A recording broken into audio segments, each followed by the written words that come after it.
JSPR stock analysis and JSPR stock prediction. Is it a buy right now? Watch this 1-minute video till the end to find out.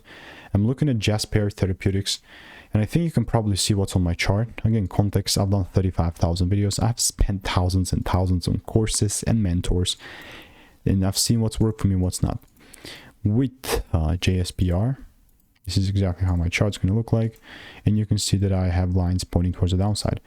I mean, that idea was not just here after the price fell down. The only real bullishness that I talked about that I wanted to see was like real breaks above like a range here, above like 30 bucks. And we just were never there. We were close, but never really there. And as it started melting, the most likely thing for me next is the price continuing to break down. And it's only going to be like a real short if my rules are met. So I'm not in a rush. Obviously, the timing is so crucial. So I'm just waiting for the timing to be correct. Stay tuned. And if you want to make more money trading in a simple and clean way, click the first link in the description. It's a free newsletter.